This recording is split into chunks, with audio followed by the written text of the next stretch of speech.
Hey, Trav. Here we go, episode 2. Yeah, record. We are going for episode 2. I had fun last time. It was great. It was good. We've sat here this time, which we didn't do last time when we sat down. It didn't hit me until we sat down that I'm such a preparer of things, So when we sat down last time and weren't ready, or at least when we sat down, we just hit record. Yeah. I was kind of jolted into it. I'm like, oh crap, what are we going to talk about? But that being the case, I think it went really well. I was really proud of it. Yeah. Yeah. It was episode 1. It was exactly what we do, Mm-hmm. So, I mean, there was no pretense at all. Yeah. We sit here, we got our old fashions, I got my planter's nuts here. Yeah. And a glass of water. That's all you need. Yeah. On the back porch. That's right. Yeah, it was raining earlier and thundering and all that kind of stuff. And I was asking Mom, I said, do you think we ought to bring this inside? And she said, no. And then you said, it's perfect out here. Yeah. It's nice. It cooled everything off because it was muggy out here today. Yeah, it is right now. Dang, is it 81 degrees? It don't feel like it. There's a nice cool breeze. Yeah, it's really nice. Well, part of it's about 8 p.m. on a Monday. June 9th is when we're recording this, but this is going to be the Father's Day episode. It is. Yeah. Yeah. Yeah, and since we started the podcast, we changed the name because it originally was Trice Talks, and I guess we probably didn't even need to tell anybody that because it wasn't ever released. Just a couple of Trices talking. Yeah. But then I asked you how you like the caricatures, the cartoon things, and you said we look like the woodworkers because AI kind of put us in these button-down shirts and made us look really conservative. And so I went back and I said, let's put me in a Hawaiian shirt because that's what I wear a lot of times. As my dad and my performance thing. That's what I do when I play. And then I asked you, I said, what kind of T-shirt do you want to wear? Because you wear tees all the time. Yeah, the funny thing is, I don't think I actually have a lot of space shirts, which if you're listening on Spotify and you're looking at our logo or on YouTube, or I think we're on everywhere you can get a podcast just about. Well, yeah. The big platform. Not all of them, but not SoundCloud? Yeah, not yet. Okay. We're still figuring this out. Yeah. So I got us on YouTube. Mm-hmm. We got a YouTube channel now, and I got us on Apple Music, right? Apple, Amazon. So those Spotify, all the big ones. Those 4. But if you look on those, you'll see our little image that ChatGPT helped us out with. Mm-hmm.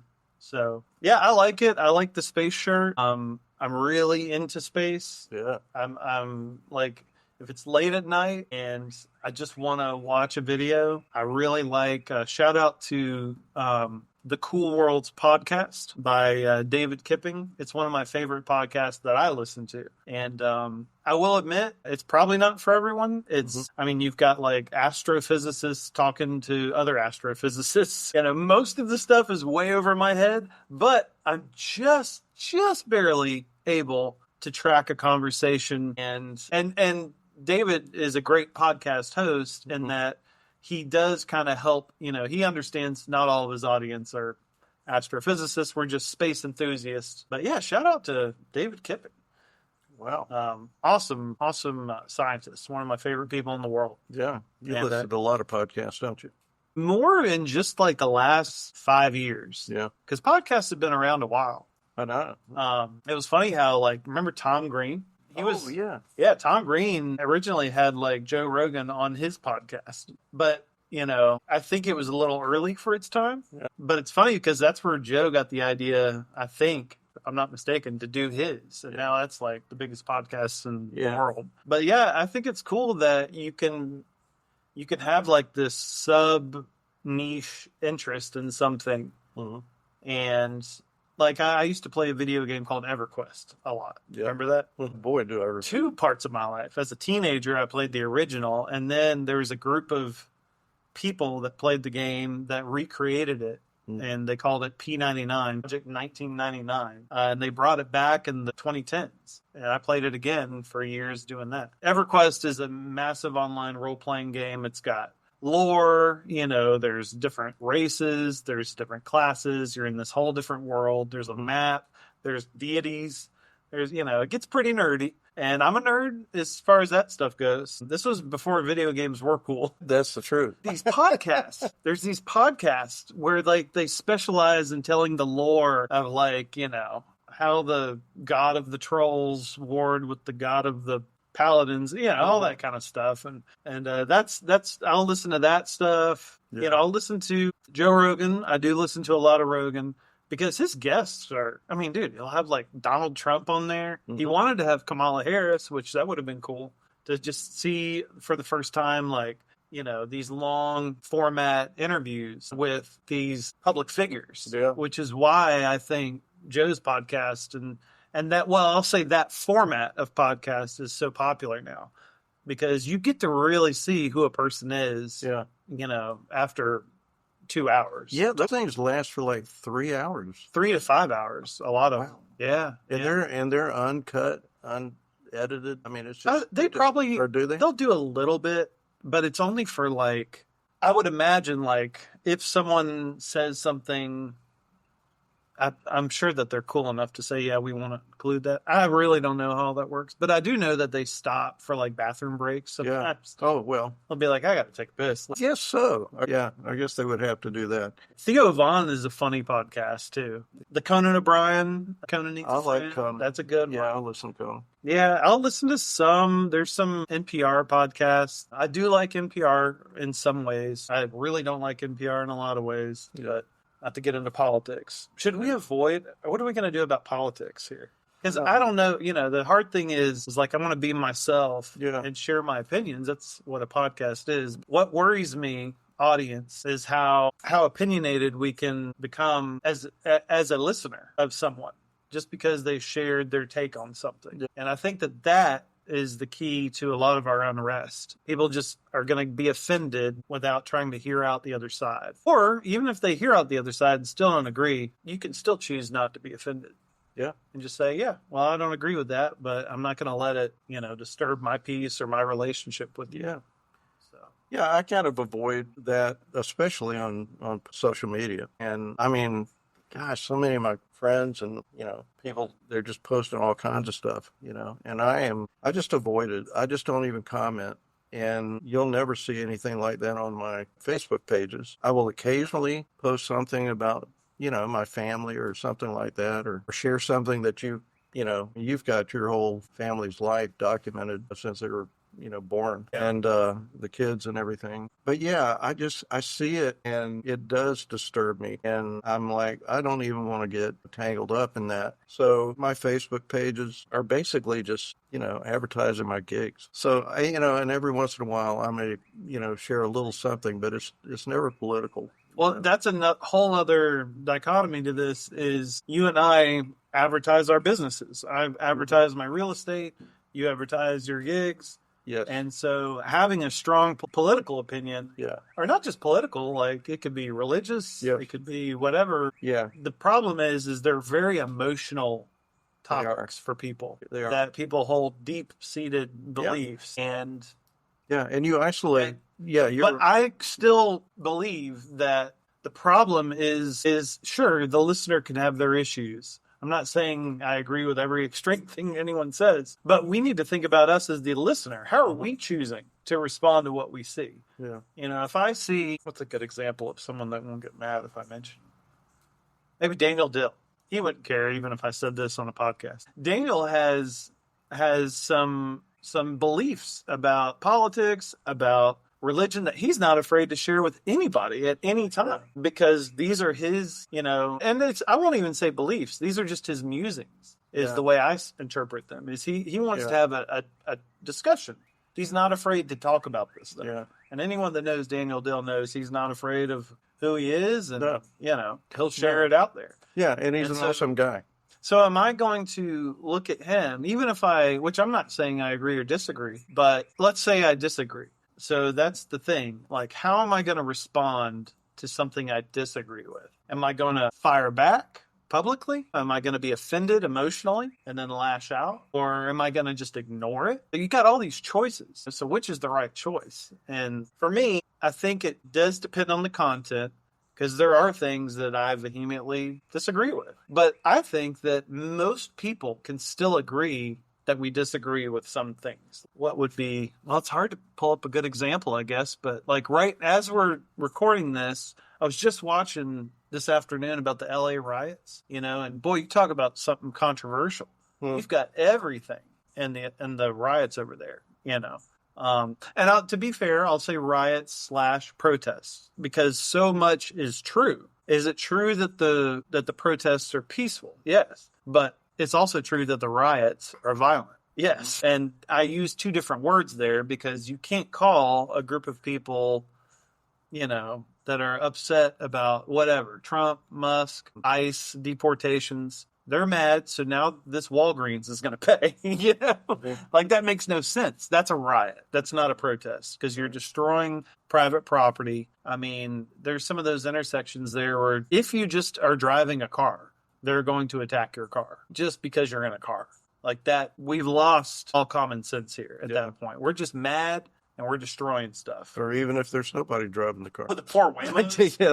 Wamos. Yeah, they literally, no one, well, who knows who, I'm sure someone was in the car. Yeah, they just destroyed, and I'm sure that there's explanations for this of why it's justified and why this is a just fight. But, reserving some common sense, you would be able to say, hey, violence is not the answer here. And by the way, on the other side of the token, of the coin or whatever, January 6th was not cool either. So I've heard people say, well, what they did on January 6th, they're getting pardons. And I'm like, yeah, I don't agree with that either. It's okay to be against violence and people getting hurt and property getting destroyed. There is a stance there that I just don't think I think a lot of people would take it, but most people that kind of think like me, like what I do is I just don't say anything. I just keep scrolling. I don't get involved in the online discourse. That's not 100% of the time, but I would say 95% of the time, I just don't get involved. Yeah, I don't ever get involved. Ironically, the only time I did get involved was when it was kind of my job with World Relief. Yeah, And, that's true. That really opened my eyes to the immigration issues we legitimately have in our country. But it's like the solution is always like this black or white. No one even looks to the gray. And unfortunately, that's where the answer is going to be. It's always going to be in the gray. Neither side, I think, is 100% right or wrong. I mean, I avoid it because I like my friends, and I know that relationships get destroyed over stuff like this. Families get destroyed. Yeah. I don't want to. Travis, you've already down that. We're supposed to pace ourselves with these old. I'm sorry. This thing's so good. Yeah, well. How long have we been going? To be fair, we've started it a little before. Yeah, we did. Yeah. And about 30 minutes. I drank an old-fashioned in 30 minutes. That's not bad. Really? Yeah, that's right. We talked a little bit before we started we talked about 15 minutes, and we're about 15 minutes in. Okay.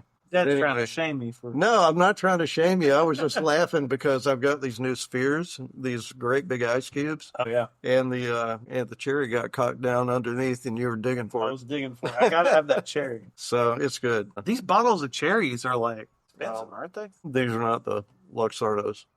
Oh. So these are a different type that you find in the international food section of Publix. They're they're $8, so that's expensive for cherries. But the Luxardos, the ones that are marinated in syrup and all that kind of stuff, they're like $25 a bottle. Drinks are expensive, man. But I tell you, I don't drink at the bar or anything, or even barely at the restaurants because it's so expensive. Yeah, I mean, I can make one of these probably for about $2. Mm-hmm. And you're going to pay 12, 13, 14, 15, oh, 16. Just for a couple. Yeah, for an old fashioned. Well, I will say, and the good thing is when you buy from like the liquor store, you get your own bottles at home, you get your cabinet started. It's expensive when you go initially. Yeah. Like we just had Memorial Day with our friends in our neighborhood. I wanted to provide the drinks, and they were going to get some food, like fried chicken and stuff. I found a recipe on Instagram, of all places. You know, they got these reels, and somehow it knows, hey, you're into old fashions, you're into whiskey, try this. It's crazy how good it is. But yeah, I would start to see these reels, and I thought, man, it'd be fun to make one of these fun drinks for our friends for Memorial Day. So I said, yeah, well, I'll take care of the drink, I'll handle it. So I found this thing called a Bahama-Mama-Mimosa. It's a lot of M's. Bahama-Mama-Mimosa. Sounds like you're testifying in the spirit. Bahama-Mama-Mimosa. So I had the ingredients online, and it's, let's see if I can remember it here. It was an ounce of coconut rum, an ounce of white rum, which I didn't even know was a thing. Wow. 4 ounces of Prosecco. That's really? where you get your bubbly. And then an ounce of pineapple juice and an ounce of orange juice and half an ounce of grenadine. You put that stuff mixed up. Did I get all the alcohols? There was a lot of alcohols. Yeah, there was. They were so good. Really? Yeah, but the bill was like $150. Wait a minute. But the good thing is... Oh, just the ingredients? Just the ingredients, yeah. Ooh, wow. But because I was at the checkout and I'm like, oh God, I never, I'm not cheap. I'm frugal. I like the word frugal better. Yeah. So when I go to the register and I'm spending $150, I'm like, ooh. But I kind of knew it because these are bottles, so it's not like one and done. So now I got, we still had, everyone had one drink. We didn't go crazy or anything. So I've got all the bottles left over still. Okay. Well, so we could. right. In fact, we've done it again since then with someone else. Yeah, those. Now, do you when you get all those ingredients together, do you make like a pitcher, or do you just make them all individually, or do you put it in a shaker? I'm gonna wrap myself out here because the answer to that question. I'll just say this: that day, the plan was we were going to take all the kids up to the pool and do the cookout up there, which we didn't end up doing because, man, I'm going to go on a little mini rant about public grills. If you're using a public grill, like a neighborhood grill, the grates that are like cemented into the ground with the adjustable bar. Listen, public, after you use the grill, you can leave the coals, leave the ashes. I'm not expecting you to wait around for that. Although if you wanted to go the extra mile, you could just pour some water in there, make it a slurry, and then scoop it out for the next person. But dude, clean the grill for the next person. Oh, absolutely. It was so bad that we we started cleaning it, and then I was told, oh, we're not doing that anymore. So yeah, clean your grills after you use them, whether it's personal or public, especially if it's public.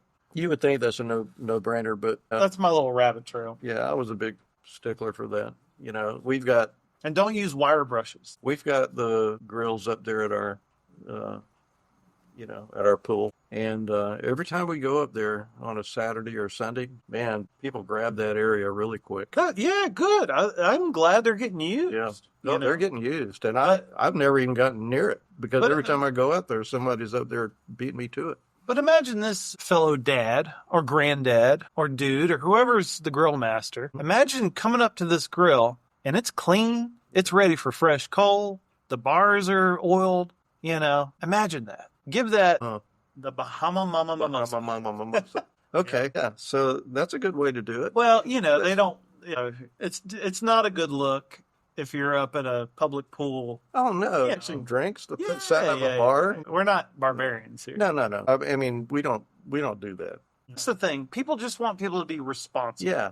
I think and maybe that's a gray area too that people have trouble navigating because we've got friends, and if you're listening to this and you're absolutely against alcohol, here's my stance. I support you. I 100% am not advocating that anyone has to drink to be cool or to have a good time, but I do enjoy it and I do it responsibly. And I have no issue with it. And I also have no issue with someone that doesn't. Absolutely. Yeah. Well, and I've got a lot of friends that don't. And, I've got a lot of friends that do. And, so when they don't, I refrain. When they do, right. Take. Read the room. I do. I respect. That's the whole thing. I mean, when you get into, politics and all these different things, I do respect everybody's opinion, everybody's stance. Everybody's entitled to it.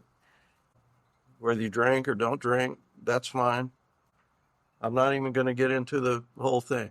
You know, I was in a ministry situations in churches for many, many years where refraining was mandatory, Yeah.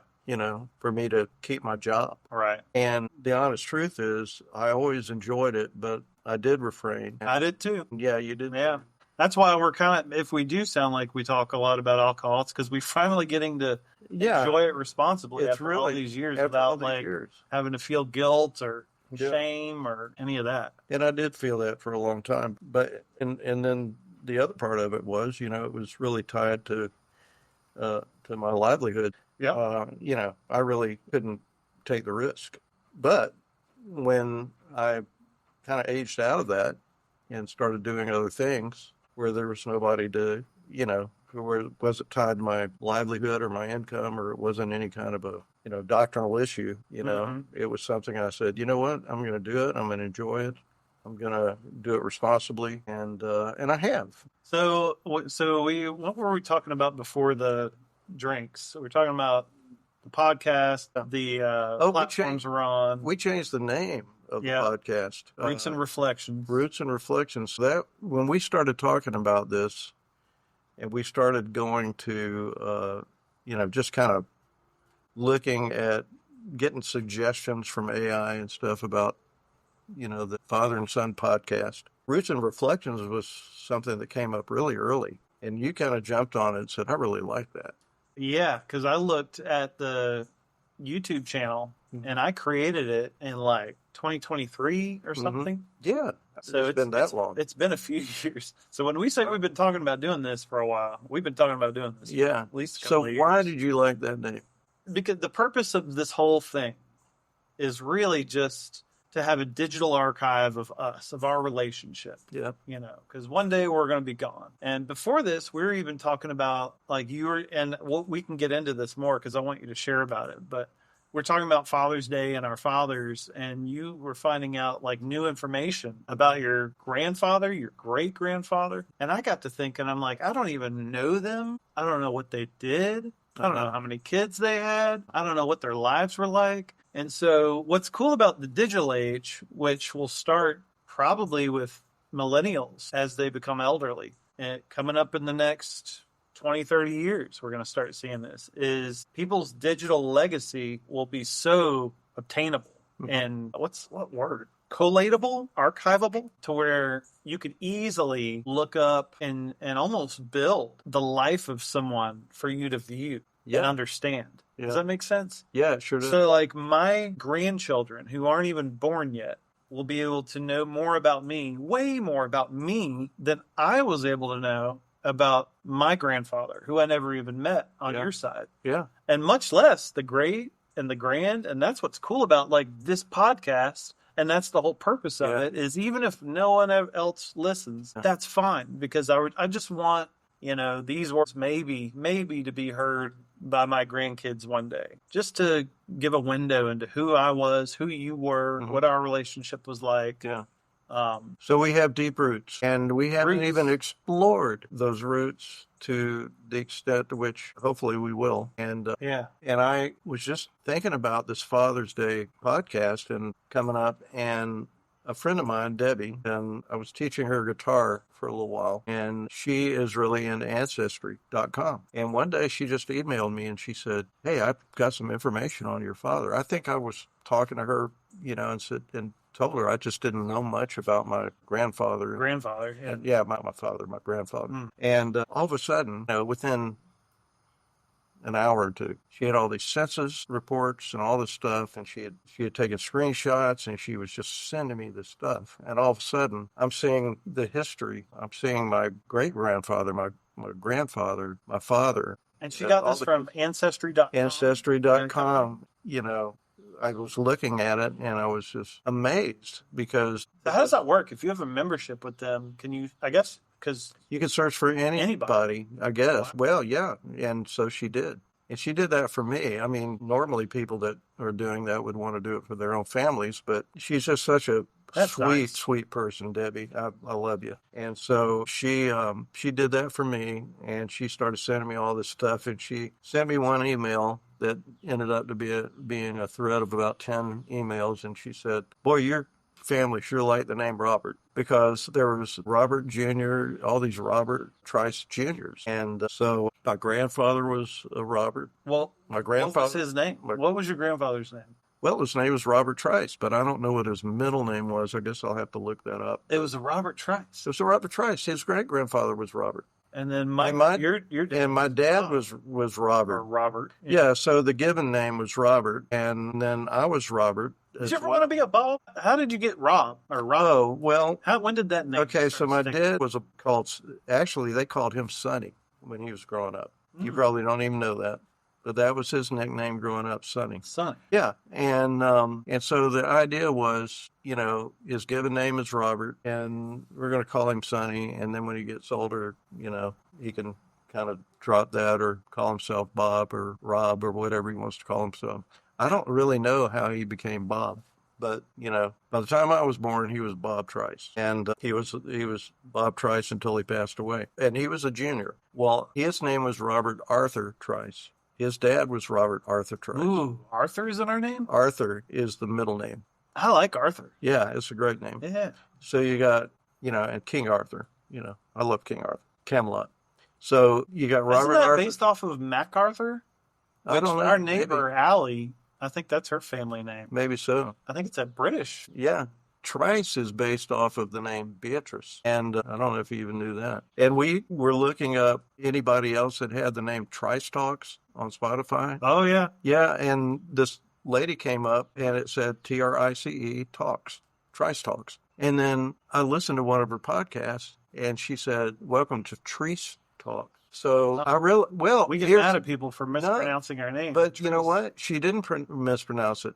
That was her first name. So her name was Beatrice, and her nickname was Trice. So she didn't mispronounce it. And she didn't, but she did. But whenever we have a telemarketer, we'll know it's a telemarketer because they'll be like, "Yeah, is Travis Trice there?" It happens all the time. Like, oh yeah, I know you don't know me. It does happen all the time. I even played at a songwriting night one night that this guy invited me to, and there was about 10 other songwriters playing that night, and we talked 4 or 5 times, and I thought he knew how to pronounce my name. But when he introduced me, he says, ladies and gentlemen, I'd like to introduce you to Robbie Trice. And I was like, I thought maybe I didn't ever say my name. But anyway, so Robert Arthur Trice was your great-grandfather's name and your grandfather's name and my dad's name. But when I came along, they called me Robert Travis. Mm-hmm. Travis was my middle name, which is the reason that you got your name. And then my uncle's middle name is Wayne, which became which is my middle name. Mm-hmm. So we based your name off of mine and your uncle's middle names. So Travis Wayne Trice. Yeah. Love you, Uncle David. Yeah. Out there in Nebraska. Out there. Still waiting on you to come back home. Freezing his butt off. To the hot, hot summer days of Jacksonville, Florida. Come on back, David. Yeah, really. You need to. But anyway, he's up there in the below zero weather. And I mean, it's nice. I like that cold weather, and I like the country aspect of it. Yeah. This Tornado Alley, though. It is. Yeah. Yeah, and he was a storm chaser for a little while. Yeah, and I'm not a weather expert, but I've been through tornadoes and I've been through hurricanes. Mm-hmm. I'll take hurricanes all day long. Cat 3 and under, should specify. I've been through enough hurricanes to know that, Cat 3, we're going to be okay. Cat 4, I'm going to be watching the news a lot. Cat 5, we're out. Yeah. We're out. I don't want to risk my family to be stupid. But, most hurricanes that come through here, it's just a part of living in Florida. Oh, it sure is. Yeah, we've been through a number of them. We just, can't do nothing about it. We lived at the beach and stayed right through most of them, but just prepare. That's right. Be prepared, but just keep your wits about you. Keep your wits about you. Yeah. I work with a lot of new people coming to Florida, and I get asked about the hurricanes a lot, the alligators. All the, They're mostly afraid of alligators. Yeah. And the funny thing is, at least where we're at here on the south side of Jax, there's not, you're not going to, gators you don't see every day. No, I saw. Go out to where they're developing, some of the new construction areas, I will say, they're little retention ponds. The gators are still trying to set up shop. there was a pretty dangerous turtle sitting outside our Be door fair, today. man. I mean, we're the ones out there going into their ecosystems and basically Yeah. just rearranging everything, and then we get mad that they're there. That does grind my gears a little bit. People online talking about, yeah, all the gators and stuff. I'm like, well, this is where they live. It's a part of Florida. Just don't feed them. You hear that? Don't feed gators. You No. feed a gator, you're creating a dangerous nuisance gator. Yeah. So don't feed them. That's all you need to know, new people. Tucker almost made friends with the turtle today. Oh, yeah? Yeah. I let him out this morning or took him for a walk, and there was one sitting right outside our door. And he went over there and kind of sniffed at it and said, okay, and just moved on. He just gave it a little sniff? Gave it a little sniff and moved on. But anyway, back to my family history. Yeah. My dad passed away at 45 years old. And, that was young, really young. And it was a heart attack. Prior to that, I knew that nobody on my dad's side of the family, for the past 4 generations, no man on my dad's side of the family had lived past the age of 50. They all died of heart attacks. And you were 22? 22. You were 23. 23. I You was were 23 when when my you dad died. But this was what I found out.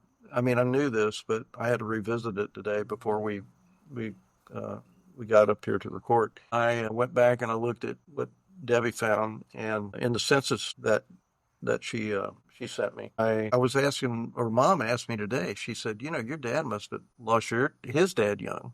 And I said, but I have no way of knowing that, because I don't know what year he died. So I looked it up today, and sure enough, there it was in the census. My dad was born in 1930, and my grandfather died in 1946. So my dad was 16. Wow. Same age So is Uncle David. as Uncle David Yeah. when my dad died. Because y'all are 7 years apart. Yeah. Yeah. About 5. Oh, you're 5. 5. So 15, 20. Yeah, David was 16. I was 20. Maybe I was 21. Okay. Anyway, yeah, I lost my dad really early, and your mom and I, we were married, and one of the things my dad told me right before he passed away, he said, and he had 2 heart attacks. The first one didn't kill him, but the second one did. But after he had, kind of recovered from the first one. He had the heart attack at RDU, right? Yeah. Oh, that's a Raleigh Airport. Yeah. Yeah, he was heading to his flight on the concourse, and it happened. That was the second one, and it was the big one. But the first time, 6 months prior to that, he kind of recovered from that. He probably went to work too early, didn't take care of himself like he should have. I don't know. Or maybe it was just too late. Well, it sounds like that especially after learning about the history. Yeah, the damage had probably been done, and genetics weren't in his corner either. Oh no, and they have not been in either my corner or your uncle's corner. But I, what was I going to say about that? Oh no, you were just talking about how crazy it is that he was the same age his own son was when he lost his father. Yeah, he was. That's yeah. So I can't imagine losing you at 16. Yeah. Because I was a mess at 16. So I know what I was going to say about that. So what I was going to say about it was one of the things he said before he had the second heart attack and passed away, because once he had the first one, he was very reflective on life. And he said, there's only one thing I really want to see before I die. And he said, I want to see my first grandchild. And your mom and I had been married about 2 years. And so she was on birth control, and we decided that day to stop. Wow. Yeah, not knowing that it was going to be another many years. Yeah. Right. And we went all through the infertility testing and all that kind of stuff. Anyway, we couldn't get pregnant. And so, we had kind of resigned ourselves to the thought of just being childless. And 11 years into marriage, we got a call from our high school friend, Jill DeWitt. She was a secretary for the attorney, and they were trying to place this child that they had some adoptive parents, but they backed out, and baby was going to be born in 6 weeks. Think about that. That's another alternate universe that I don't think about. Because for me, obviously, if you can't tell by now, listener, I'm adopted since very early age. But yeah, we're talking about you. Yeah, I haven't thought about how there's another family in line for me. So I could have had a completely different trajectory, life experience. Yeah, totally different. Wow. Yeah. And it's amazing how your life can change on a dime too. And one day, you're in this mode, and the next day, we're going to adopt this child mode. And, being from the gone ahead and accepted the fact that we were never going to be parents to, oh my God, we're going to be parents. And we didn't have 9 months. We had 6 weeks. And so, Baby changes yeah, everything. yeah, that's right. It's gonna be a very small group of people. Yeah, that will know that. Some people will. But anyway, we found out about you. Jill called us and had recommended us. And back in 1983, the only types of adoptions that were allowed in Florida were private adoptions. So we couldn't know anything about, your birth parents. They couldn't know anything about us. Did you know the gender or the race or any of that? Did they even tell you any of that? We knew the race. We didn't know the gender. We didn't know until you were born, and whether it was going to be a boy or girl. But we got some very sketchy information on your birth parents, and it just gave some basic information. Just through the grapevine or something? No, it was stuff that they had been meeting with the attorney, so there was all this confidential information that they had shared with the attorney that they were able to share with us, but they blacked out the names. They just redacted the names. Okay. And so everything else was just basic information. And one of the things that it said was that the birth father plays guitar. I don't know why it said that, but that was always kind of funny to me. This is... They put that kind of information in there? In the attorney stuff? For some reason, they put it in this one. Wow. I don't know. I mean... It was just, like I said, very basic information about hobbies and things like that. Be. So anyway, 6 weeks later, you were born, and we were standing out on the sidewalk, and the attorney had been in there and walked out and handed you to us. Mm-hmm. And so that changed our life. Because you ought to tell the story about when you found out, what day it was, all that stuff. Yeah, we had... Because that's a pretty cool part. Yeah, we had just gotten back from a cruise. And we were actually entertaining on the cruise. And we had just gotten back, and we were worn out. And we were just kind of chilling. And your mom had gone to the grocery store. I'm there by myself. The phone rings, and it's Jill, our friend. And she said, Robbie, there's a baby that's going to be born in about 6 weeks, and they're looking for parents, and I recommended you, and they want you to interview. Are you interested? And to be honest with you, I'd never thought about adoption. Mom had. Mom said she had a dream on the cruise. We adopted a child, and somebody handed us the child on the sidewalk. Just like it happened. Just like it happened. She didn't tell me about it. And the reason she didn't was because she didn't want to try to influence me or pressure me, because I wasn't sure, that was the route for us to go. Yeah. But the amazing thing is when Jill told me about it, I had the same excitement and the same feeling that I would have had with a pregnancy test. Yeah, if mom had come home and said, I'm pregnant. So that's how I knew. And so I said, yes, we're very interested. And I mean, and 6 weeks later, you were born. It's amazing. So all of a sudden, I'm a father, and all these dreading Father's Days, every year, and Mother's Days every year became a real extra special celebration for us. Yeah, so, I guess Father's Day before that was kind of tough. It was tough. You'd been without your dad for so long. Yeah, I'd been without my dad and was not a father, and so that was not a celebration for me. Mother's Day was not a celebration for your mom. It was actually pretty difficult because, we kept going through the infertility testing, and we never could figure out exactly why. But we just knew that it wasn't going to happen. And so yeah, it was tough. It was a depressing time. But then when you came along, oh my gosh, it was just like, this is amazing. And when the attorney came out and handed you to us, I mean, my gosh, he pulled back that little, over your, and you were just perfect. Revealed the gremlin. You're perfect, man. You're perfect. He revealed the baby ogre. I'm like, how could this baby be so perfect? Yeah. And so, yeah, we were in heaven, and you've been great, man. And I was a big baby. looking at my photos and then having 3 of my own. And Julia was the preemie, she was 3 pounds, 4 pounds or something. Yeah. I think I weighed like 4 times her weight. Yeah, yeah, yeah. You're a big guy, and mom was this She was a stick figure. little girl. Yeah. And you had colic, man, for the first 3 months, and it was like, what did we do? Because I'm trying to rock you to sleep. I mean, we didn't get any sleep for 3 months. Yeah. And because with colic, your stomach, the baby's stomach's upset all the time. You're just crying all the time. But anyway, they kept telling us 3 months and it'll stop. And almost 3 months to the day, you turn into a different kid. Yeah. And yeah, it's not easy, man. It's not easy. yeah, and you've had 3 of them. And I'm like, man, we were married 11 years, no kids. We had one, and 6 months in, we were like, how do people? I mean, we were so happy, but we were like, this is a lot of work. And then you had 3.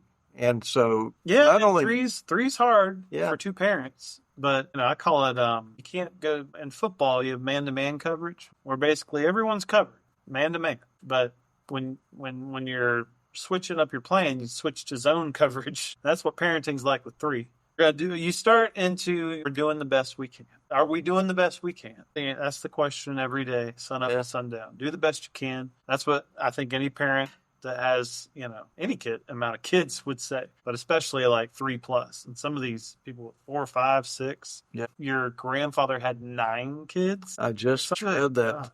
See, at that point, you're just doing the best you can. Of course, that was a different time too. They had the nuclear family where the father went out, mother stayed home, And that generation, I mean, that way of doing things was not entirely gone during my parents' generation. My dad, It was, my dad, that was when it was strongest. yeah, in the 50s, my dad was, he was a salesman. He was gone on the road 5 days a week, came home on the weekends.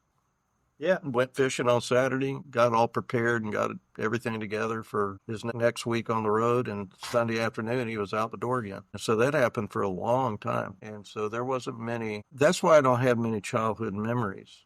Yeah. And it's not that I had bad memories. I just didn't have many memories at all. The good news is I got to really enjoy my relationship with my dad probably the last 6 years of his life. So when I got into adulthood and I got over my teenage stuff and he got to see you become a man. Yeah, we stopped being, kind of annoyed with each other, mad at each other. And that's the magic years. Yeah. Is when I was in my teenage years, those were tough years for our relationship. Yeah. Really tough. We forged our relationship in the fires, boy. Yeah. We got into it. My dad and I have not always had this great. If you'd have told me at one point in my life that I'd have a podcast with my dad, I'd be like, he's an alien. We're so different. We'd never do that. Yeah.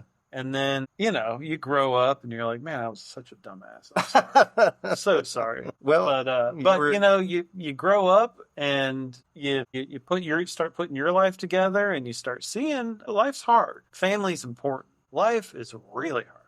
Kicks you in the ass. That's why I think it's good for kids to get out there and be exposed. I know it's a big, dangerous world. I know of all the risks, but that's what I've seen just from my generation. As I don't know. What do you think, audience? What they say is like if you're like 83 or 82, you're a Gen X. And then if you're like after 84, you're a millennial. And I'm born in 83. So there's like a couple of years and they call us Zennials. Mm-hmm. So it's like we had the analog childhood and the digital adulthood. Cell phones were not a thing in high school. I can't imagine having a cell phone in high school. Yeah. But then in college, they all started coming out with these. We had flip phones, we had bar phones, not car phones, bar phones, like the big old solid, Altel with the little antenna on it. But so that's one big difference I'm seeing in the generations with the new generations is they don't all want to jump out and get their license. Yeah, that's the truth. Yeah, my license as soon as possible. In fact, I think I was probably driving a little bit without one. I don't know. No. Wait a minute. I mean, You, 14, 15. I yeah, remember you got me behind the wheel driving out to Cottageville. And I wasn't freaking out scared. I was freaking out like, he's letting me do this. yeah, And that was so much fun. Just being yeah, in the driver's seat, driving on a real road, not a gas station or parking lot or yeah. something. I remember the first time I did that, and it was scary. I was like, there is no way I'm going to be able to stay on my side of the road. I'm going to drift over any second, and we're all going to die. I mean, that's how I felt the first time my parents let me behind the wheel, and they were sitting there with me. And so, But it's like anything, you ease into it. Don't start by putting your child on the road. That's just dumb. Like, have them start in a parking lot. Have them back the car out of the driveway once. yeah. Well, I'm talking about Sit. after I got my learner's permit. I mean, they were sitting there with me. I've sat Toby on my lap just to drive through the neighborhood. In your Tesla. Well, I don't do full self-driving, but I'll say, hey, hang on to the steering wheel. I've got the gas and the brakes, Yeah. the accelerator and the Yeah. brakes, and you just hang on to the wheel. And and I'm in the driver's seat, so Yeah. I'm right there. Everybody freak out, but he gets to steer and get the feeling of, wow, if I want to go, he's in control of the car, and I'm right there. And honestly, Toby did really good for an 8-year-old. He did really good. He was going between cars very slowly. Now, if we want comments, we might start getting comments. Come on, bring it on. For the record, we did not leave this little circle around our cul-de-sac in the neighborhood. Okay. Never got on we're in the neighborhood. I was in the driver's seat, and I could hit the brake at any time. Okay. We're going, like 5 miles an hour? Yeah, So come on, man. Yeah, okay. But that's my point, is people want to get all up in arms about that. But, kids need to get out, and they need to experience, they need to explore. They can't be so risk averse. Yeah, that's what we were trying to do with you. I mean, first of all, you were what they call a strong-willed child. And sometimes I think, golly, was I too much of a wimp with you or whatever, because you wore me down a lot. I'm such a non-confrontational person, but you did that, from the time you were a toddler. So you were just like always on the go and always, wanting to do your own thing. So that was who you were and who you are, but you don't know how to channel that, when you're young. And so your parents have to manage every aspect of your life until you get to the age where the teenager says, I don't like this. I don't like being, I don't like being managed so much. So then you start, kind of pull away. But I think what you're doing is right. I think what you're doing is you're starting to let out the leash a little bit at a time, and you're starting to give your children a little bit of freedom as they are able to handle it. And I think the mistake parents make a lot of times is they're trying to raise their kids to be independent. But once they start exercising their independence, even at a younger age, and you weren't ready at 14 years old to be just let go, but you were trying to pull away. So there's this whole, balancing act between, trying to navigate that, trying to give you a little more freedom so you don't feel like a prisoner, trying not to manage every aspect of your life, trying to make the switch from being more of a consultant, and in doing so, you kind of, are able to maintain the relationship. And it Let really me go out there to sink or swim. Yeah, and it made me think a lot about the way I was parenting you and trying to control everything. Even though I was a non-confrontational person, I was really trying to hold you back, and control every aspect of your life. But, you got to make that transition at some point. And that's the universal truth, is there's got to be a transition for any child into adulthood. Yeah. And so how do you make that transition? I think that boils down to not just the family dynamic, because you could have there's so many different scenarios. You might have a single parent that the child stays and lives there for a while because that's their family dynamic. I'm not saying that a kid, if they're not trying to leave home by 15, they don't have the balls, to make it in life. I'm not trying to say that at all. But what I'm saying is generationally, I'm just noticing that, like when I was doing youth ministry, most of the students weren't even like trying to get their license, and they were well past the age of driving. Yeah. And I remember all my friends, everybody, you were crazy if you didn't go for your learner's permit at 15. And now it's like widely, like Evan, I think, is excited about, Yeah. but he thinks, and he probably will get my Tesla one day. Yeah. And then I'd like to upgrade to the new one. But in South Carolina, you could. Gosh, I need 3-4 more years before that happens. But in South Carolina, you could drive by yourself with a learner's permit until dusk. It's similar still. And that was, gosh, that was hard.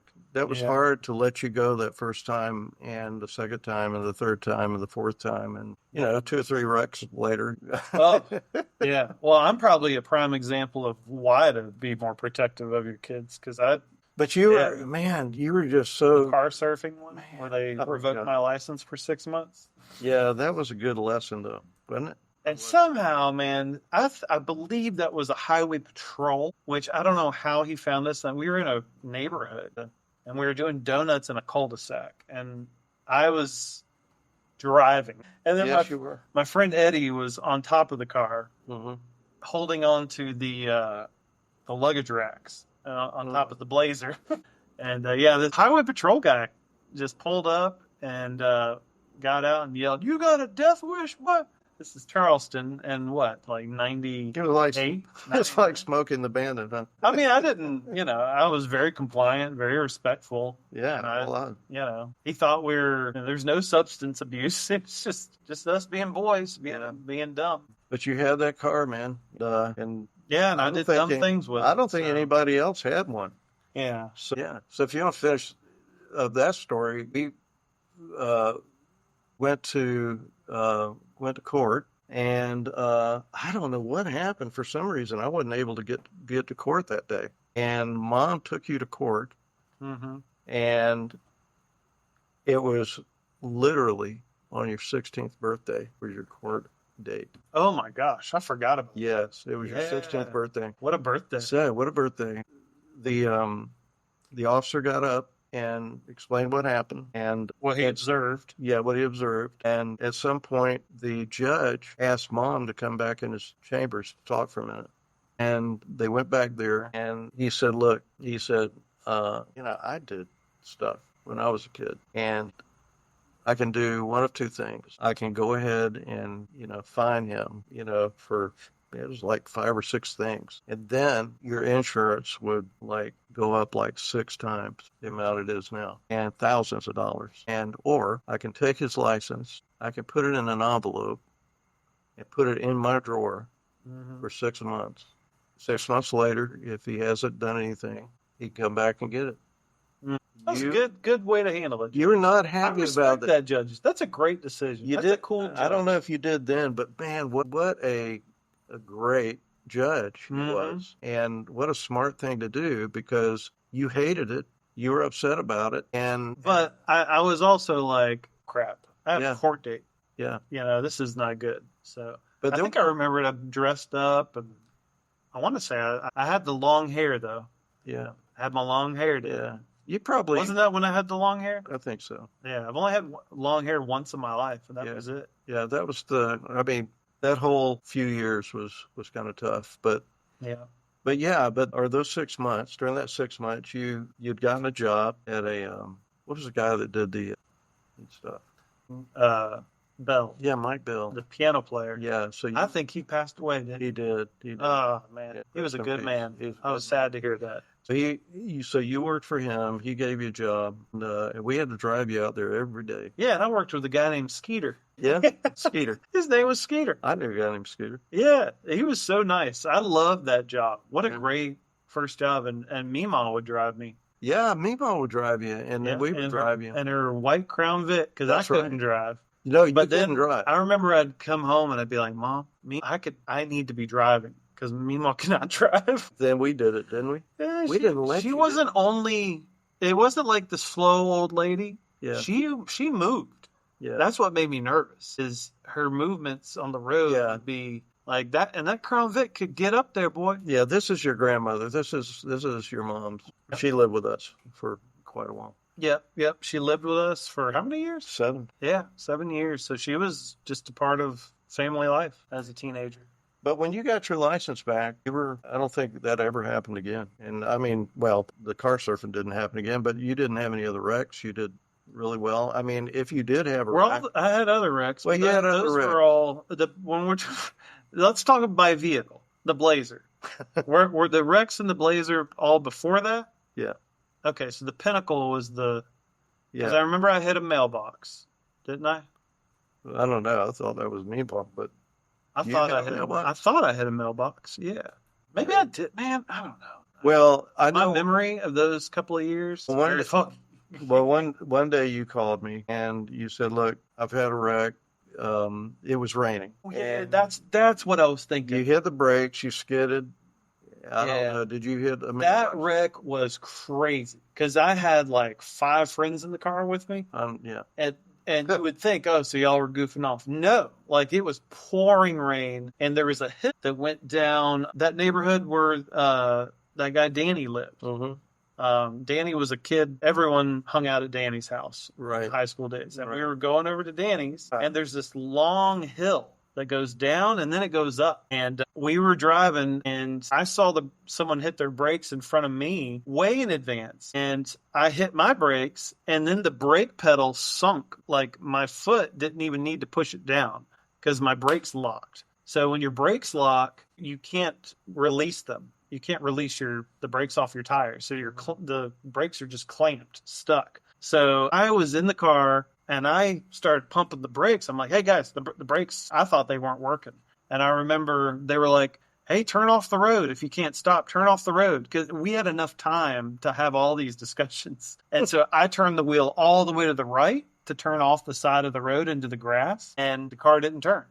Thankfully, there was no oncoming, and I tried to go all the way to the left to go off that side of the road, and it wouldn't turn. So then I was like, everyone hold on to something, we're going to hit.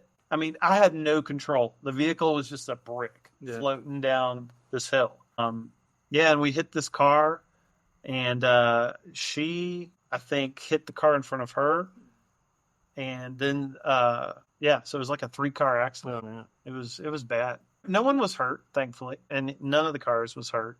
Yeah, that's how it happened. Yeah, your car was messed up. Oh, my car was messed up, and the middle car was messed up. Yeah. The car in the front only had like a little scratch. Yeah, well, good for them. Huh? Good for them. Oh, man. Hey, I got to take a bathroom. Reliving those days. Can I pause? We're back. Oh, we're back. We had to have a pee break. We exfilled and refilled. Yeah, I didn't. Water, I mean. I got Mom some water, and I forgot to get me anything. Got some high quality H2O here in front of me. Yes. All right. During the break, we walked in, and you were getting some ice, and saw this ice in our ice maker. It's broken. It keeps making ice. It won't stop making ice, and I can't get the little lever to stay up. So Travis, he's a fix-it guy, and I'm not, and I didn't even think of this. He said, give me some tape. It's just tape. Well, the thing is, y'all told me, I think Mom or someone told me about this like a week or two ago, that your ice maker was uncontrollably making ice. And I'm like, dang, that's funny, thinking you just figured it out. So then tonight I'm here, and I'll open up the freezer. It's like a glacier of ice in there. The whole freezer is like bags of ice that you guys have been bagging. Saved all the ice. Yeah. So Mom was like, do you want some ice to take home? I can't stop. And I'm like, I'm not taking home ice. I can't stop. But not too long ago, you would have been really glad. Well, you have the opposite problem. That's the irony. You would have been coming over to my house to get ice. With refrigerators and mechanical malfunctions. And not making ice. Not you making having to ice, buy specifically. A whole new refrigerator. Yeah. Yeah. But the problem is, it didn't happen at the same time. If your refrigerator had broken at the same time mine was uncontrollably making ice, then we'd have both been happy. Yeah. But yeah. Appliance repair is not a big thing, is all I'll say.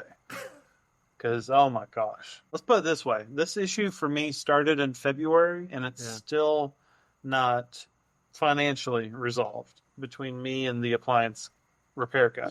Yeah. And I, like today, was trying to get this resolved. And it is now June. This started in February. And it ended up with us just having to buy a new refrigerator. So we just wanted the ice maker repaired. Yeah, well, we got a new I mean, we didn't get a new refrigerator, but we got a used one. And Well, yeah, we're gonna need to but have a good old YouTube search. yeah, See you if know, we can figure out the ice maker issue. well, I've already looked. Have You it? you have to take the whole thing out and look at it, and it could be a wiring issue or whatever. Yeah, yeah. We may have to replace the whole ice maker. Anyway, I am getting so to that point in life though where I appreciate paying someone either licensed or yeah, who knows what they're doing better than I do. I could figure a lot of things out, and I do a lot of times because I'm frugal. But I'm now appreciating more people that don't. yeah, Like, because sometimes I'm doing it, and it could be plumbing or whatever. Electrical, I really like hiring out. But, anything minor, I can do it. But if it's just in that gray area of, I understand how to do it, but that's going to take me yeah, 2 days where someone else could do it in an afternoon, yeah. you know, Well, and that's worth it. I It's know, worth it.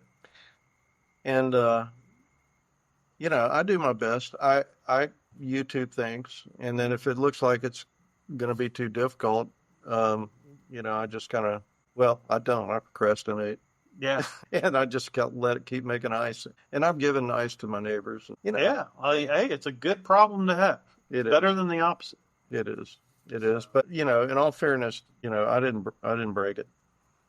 Somebody leave it else at that? did. Somebody else did. Somebody else that lives But you in know what your it home. was? You know what it was? So, I'm always telling the other person in this house, don't It's put, probably one of our 4 listeners did. here's the thing. Yeah, that's right. Well, we've got this new refrigerator with a bigger freezer and everything like that. So we've got more room. And when we moved in here and bought this place, we, had a real old little bitty refrigerator. So now we've got this refrigerator with more room. So you should be able to get everything comfortably into, the different areas without putting something on top of the ice. Okay? Yeah. So I've lived with this person. something ended up on top of the ice, and it was a half gallon of ice cream. So I walked in one evening and I saw the freezer. Some cold ice cream. Yeah. That's Well, not a bad. I see where the yeah. logic. I'm trying to find the other There's side. no logic. It was just like, Just reach in there and grab a pint of ice cream out of the ice yeah.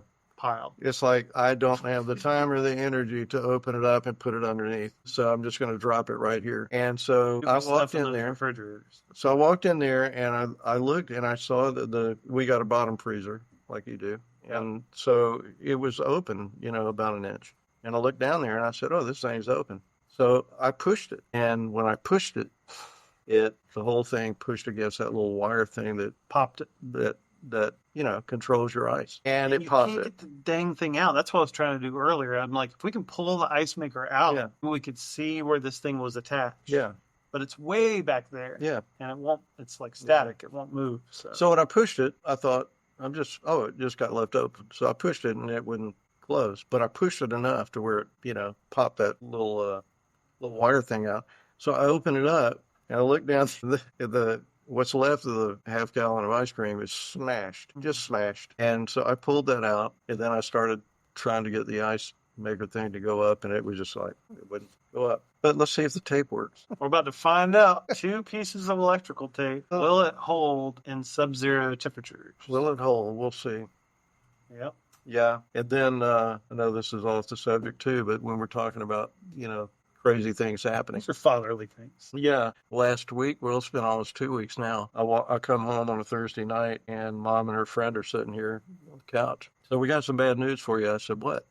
So look up the ceiling. And I looked up the ceiling. We live in a condo and it's 3 stories and we're on the bottom floor. So I look up at the ceiling and there's a water stain, running from the wall of the dining area, which is where she has her grand piano, and all the way to, the end of that little dining area. So it's just a long water stain. So there wasn't much I could do about it that night because the office was closed, and these people are snowbirds. So so nobody was there. Knocked on the door, nobody was there. So the next morning I call the office. I do have couple of things there. I was getting into the fridge. I know what he's going for.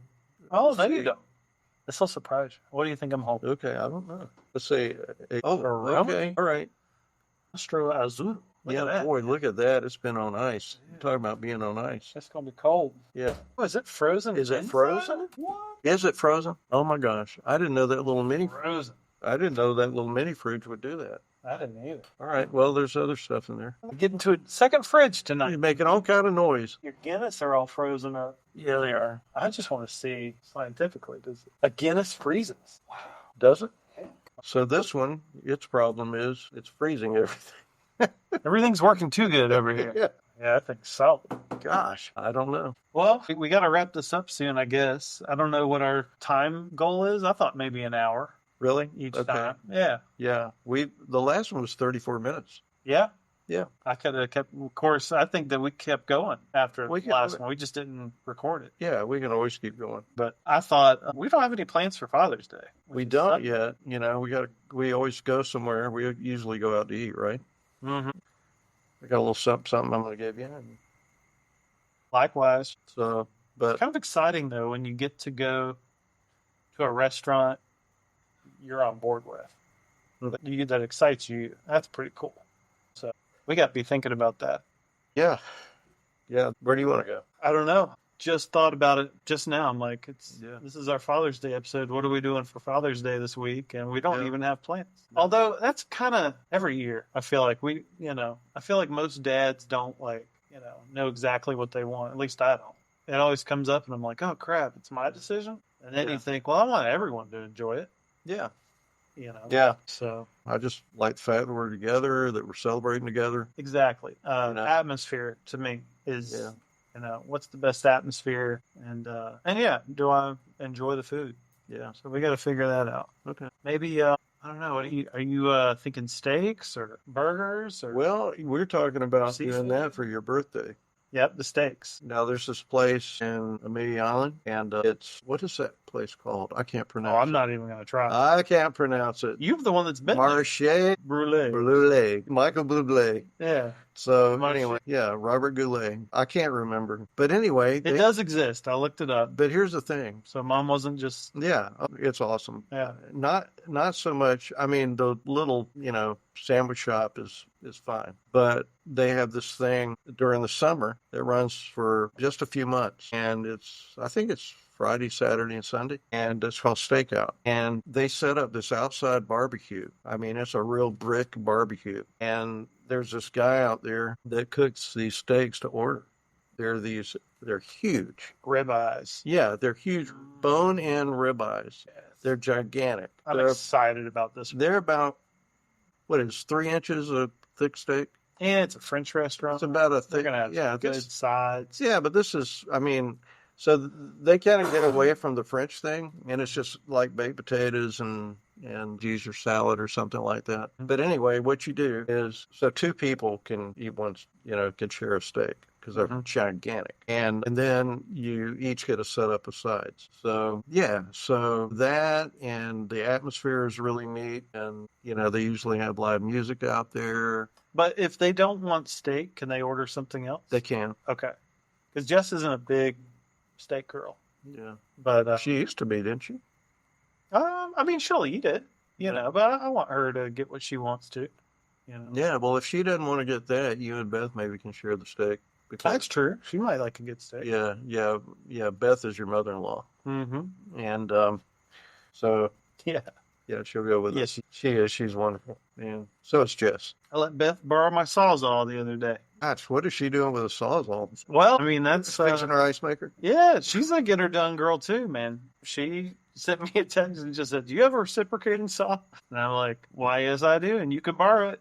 Yeah. Don't rent one, So no, she wants to trim back some sago palms that are growing in. Okay. She's got a beautiful That's part of her garden. garden back there. And the Sawzall, you can get that thing in the dirt and it can cut out roots and all that good stuff. So what was I? You know what? I kind of missed telling you the rest of the story about the stain in the ceiling. How do we get off of that? Oh, yeah. So anyway, the stain in the ceiling, so now there's this big thing between the HOA and the owner. Nobody wants to claim responsibility for the leak. which my ceiling has a very definite stain. It's an ugly stain. Well, and that indicates there's probably moisture up there that could lead to mildew and mold. Now not my owner, but the owner of that condo, she has come to town. She lives in Louisiana, and she's very nice, and so I have no problem with her, but she's not convinced that it was her air conditioning that caused the problem. Do we need to be mentioning these names? Probably not. Probably not. No. I was thinking about what Jess told me after the first episode. Yeah. My wife listened to it, and she said, you get real specific about what neighborhood we live in, that we back up to a preserve. And she thinks about this stuff, I just lob her out. I've been avoiding certain aspects of that. I have mentioned Florida. Yeah. But they know all your family's legal names. You know what? This is stupid. Listen, man. Everybody, Yeah, everybody's going to know. Yeah, so yeah. That's okay. I mean, everybody knows everything about everybody anyway. You're out there, Jerry. Yeah, and I love every minute of it. So it is what it is, man. Yeah. So, but anyway, so this the AC company. Okay, yeah. So we'll edit out calling out the name, but the AC company said that it was a common pipe that caused the problem. And the HOA brought their people out, and they said, nope, it was not our common pipe. It was her air conditioning unit. So nobody wants to claim responsibility. Therefore, guess what? Nobody wants to fix my ceiling. And I always thought, when I saw the stain, I said, okay, we got a stain. Somebody did it. Based on, I'm a total neutral party here, but if it were me, this HVAC company we're talking about, I'm very familiar with. They're very professional. They're not a small outfit. And when they send you quotes and estimates, they will send you photographic evidence of that were taken live when the technician was there. They did. So if it was a common pipe, that should be pretty clear. Yeah. I think that the onus is on the HOA to prove it was the HVAC. So the HOA says, and I'm not telling anybody where I live because I don't want my HOA mad at me either. Yeah, don't sue us, bro. So my HOA says HVAC people are quick to blame the problem on the common. It's like insurance kind of. Yeah, they're that whole back and forth. It's the whole back and forth thing that's going on. So she doesn't feel like it's her responsibility. HOA doesn't feel like it's their responsibility. And I'm sitting there thinking, okay, I got a leak. I didn't cause it. Somebody caused it.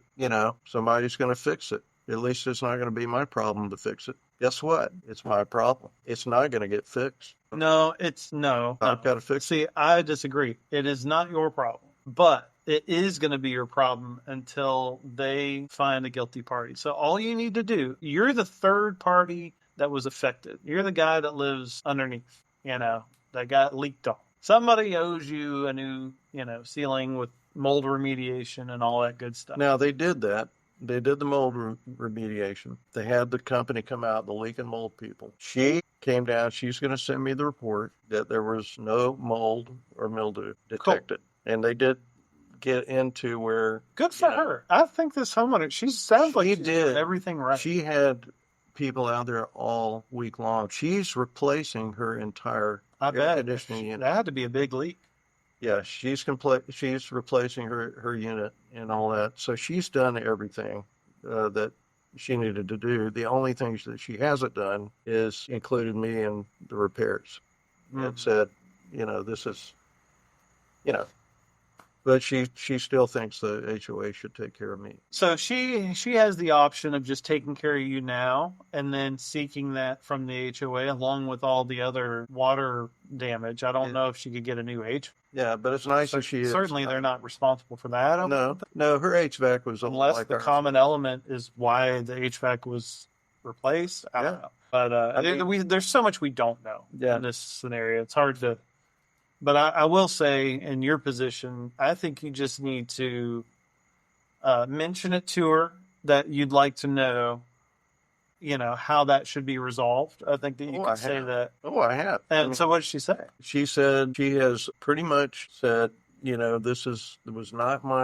did not cause, your leak. And what I did do is I got the mold and leak people out here to verify that there is no mold or mildew in your ceiling. Well, that's the big one. But That's good. so, and she sent me a nice text, and she says, "Great news! There is no mold and mildew. You're in the clear." And I said, "Great." I said, "So when can I expect somebody to come and paint my ceiling?"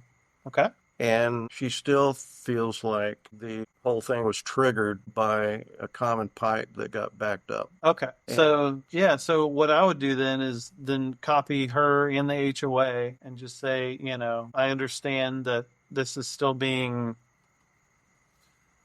arbitrated, talked about, decided on, investigated, whatever word you want to use. Heck, this is maybe where ChatGPT can come in. This is exactly where ChatGPT can come in. That you talk to GPT and you say, listen, here's the issue. Write a paragraph, tell him in a story, and he will conduct the most professional. Tell it, say, hey, make sure I'm covered, but make sure you're not. We're just trying to find out, hey, when you guys figure out who's covering the leak, can you please let me know for damages to be repaired? yeah. Anyway, I don't know how much longer I think can the leave fun it. things in life you Yeah. got to deal with. I know. Those are times AI is just, take this god awful situation. It's just a part of the drugs of life, man. Having to deal with refrigerator ice makers and HOA disputes. And How much have we actually talked about father stuff? I mean, this is Yes, cutting edge sons. father's gripes, right? Yeah, this is. I think the dads will appreciate some of this. Yeah, yeah, So, yeah. but yeah, I'm happy. I know we went all over the place tonight, but I think we're getting the feel of it. It's certainly fun. It is fun. It is fun, but it's all down here. And gosh, let's see. Does it show me a time? Hour 41. 1:41. Wow. Okay. It's just like we said. It's just going to be us hanging out like we always do, but with a Yeah. record on. So for better or for worse, I know we got into HOAs and all kinds of controversial subjects, but I love it.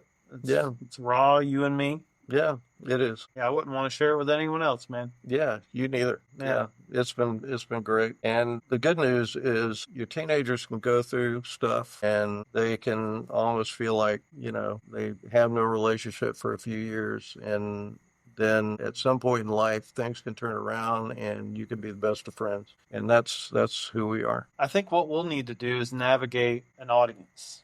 Yeah. Which is kind of the fun thing too. Yeah.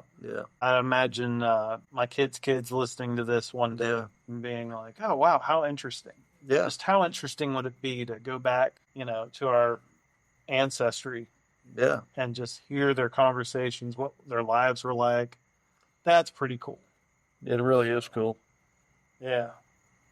Makes me think about what Father's Days are going to be like, I mean, I can imagine 50 years from now. I can't imagine having all this stuff to listen to from my dad. I mean, he died so young, and of course, he never got to see, any technology to speak of.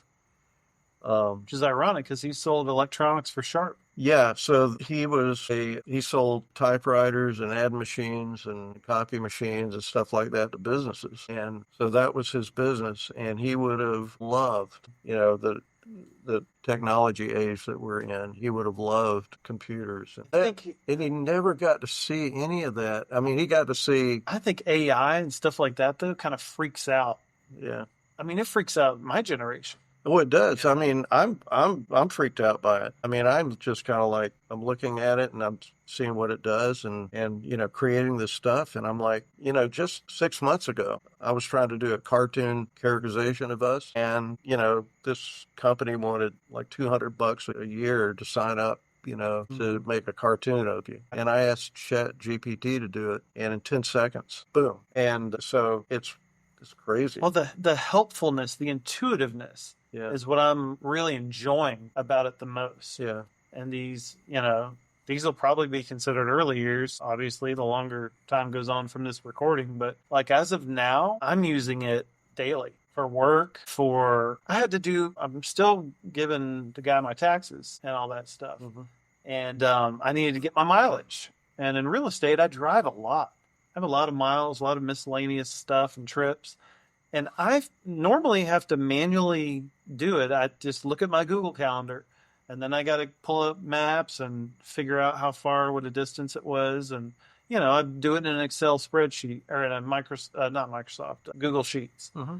And I figured out it can write an API code, a script that you can plug into the extension or into the Google Sheets script writer. ChatGPT will write the script for you. It will pull your Google Calendar data, and then it will transfer it into a Sheets file. And there's an API like extension you can do that calculates round trip. It knows if you're round trip. It knows if it's one way to a different destination. You can tell it, look for keywords like appointment or listing or showing, and it'll scour my calendar. And it populated the whole year with the click of a button.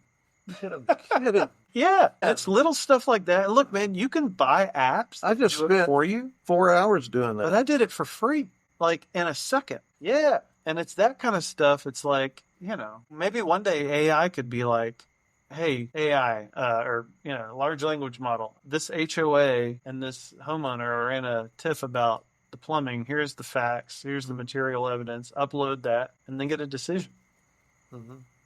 I think that could be a thing. That's kind of scary, huh? Yeah. An AI arbitrator? Yeah. It would be very, well, hopefully if it's programmed properly, it could be non-biased. Well, it would be very helpful right now. I don't know. Crazy stuff, man, for the future. I know. And it was nice to talk about the past today, too. Yeah, it was. So, well, let's call it a night. Okay. Call it 2 in the bed. All right. Love you, Dad. Happy Father's Day. Love you too. Happy Father's Day, Trav.